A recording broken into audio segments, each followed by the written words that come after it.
Volume study 4 ಯೆಹೋವನ ಮುಯ್ಯಿ ತೀರಿಸುವ ದಿನದ ಹರ್ಮಗೆದೋನ್ ಯುದ್ಧ. ಅಧ್ಯಾಯ 8 ಕೊಯ್ಲುಗಾರರ ಕೂಗು. ಪುಟ 268. ಆತನು ರಾಷ್ಟ್ರೀಯ ಸರ್ಕಾರವನ್ನು ನಿಯಂತ್ರಿಸುತ್ತಾನೆ.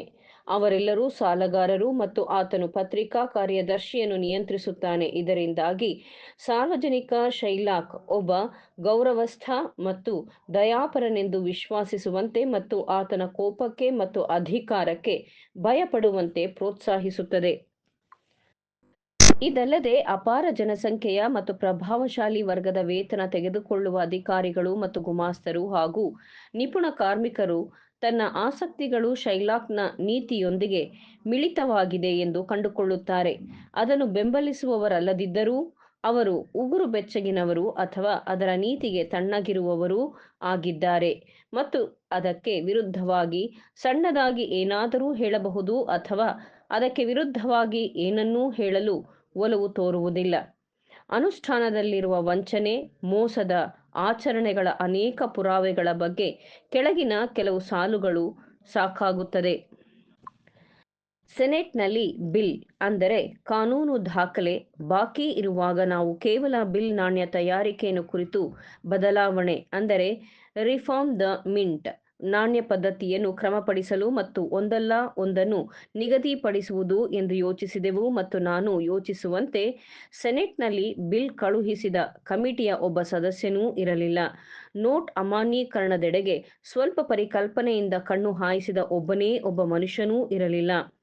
ಕಾಂಗ್ರೆಷನಲ್ ರೆಕಾರ್ಡ್ ಸಂಪುಟ 7 ಭಾಗ 2 47ನೇ ಕಾಂಗ್ರೆಸ್ 2ನೇ ಅಧಿವೇಶನ ಪುಟ 1064.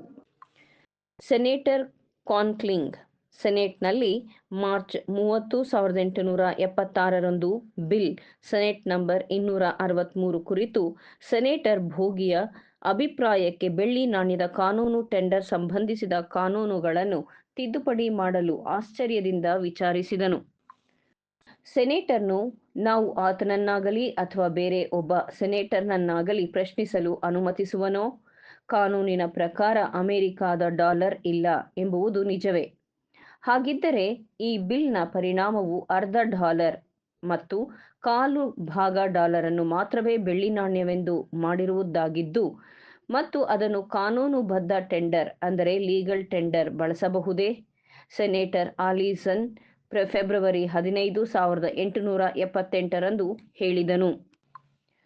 ಆದರೆ 1873ರ ಈ ಮಸೂದೆಯು ರಹಸ್ಯ ಇತಿಹಾಸವನ್ನು ಹೇಳಿದಾಗ ಹೌಸ್ ಆಫ್ ರೆಪ್ರೆಸೆಂಟೇಟಿವ್ಸ್ನಲ್ಲಿ ಚಿನ್ನ ಮತ್ತು ಬೆಳ್ಳಿ ಎರಡನ್ನೂ ನಾಣ್ಯವಾಗಿಸಲು ಉದ್ದೇಶಿಸಲಾಗಿತ್ತು ಮತ್ತು ಎರಡೂ ಲೋಹವನ್ನು ನಮ್ಮ ಮೇಲೆ ಇರಿಸಿಕೊಳ್ಳುವ ಬದಲು ಫ್ರೆಂಚ್ ಸಂಬಂಧದಲ್ಲಿ ಇರಿಸಲು ಉದ್ದೇಶಿಸಲಾಗಿತ್ತು ಎಂಬ ಈ ವಿಷಯವನ್ನು ಕುರಿತಂತೆ ಇದು ನಿಜವಾದ ವೈಜ್ಞಾನಿಕ ಸ್ಥಾನ.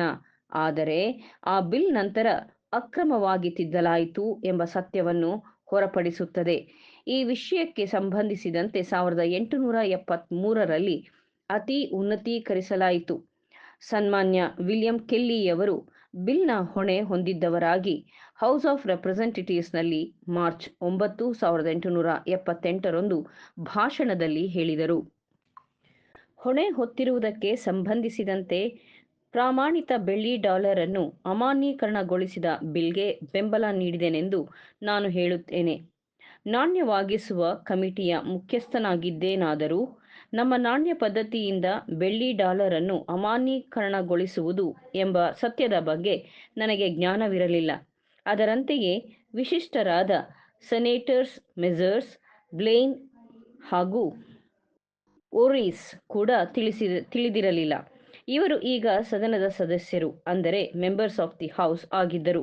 ಪ್ರತಿಯೊಬ್ಬರೂ ಕೆಲವು ದಿನಗಳಿಂದ ಒಬ್ಬರನ್ನೊಬ್ಬರು ಪ್ರಶ್ನಿಸಿಕೊಂಡಿರುತ್ತಾರೆ. ಬಿಲ್ ಜಾರಿಯಾದಾಗ ಕುಸಿಯಿತೆಂದು ನಿಮಗೆ ಗೊತ್ತೇ? ಇಲ್ಲ ಎಂದು ಮಿಸ್ಟರ್ ಬ್ಲೇರ್. ನಿಮಗೆ ಗೊತ್ತೇ?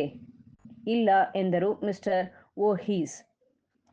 ಹೌಸ್ನಲ್ಲಿ 3 ಸದಸ್ಯರಿಗಾದರೂ ಗೊತ್ತಿರಲಿಲ್ಲ ಎಂದು ನನಗೆ ಅನಿಸುತ್ತಿದೆ ಎಂದರು.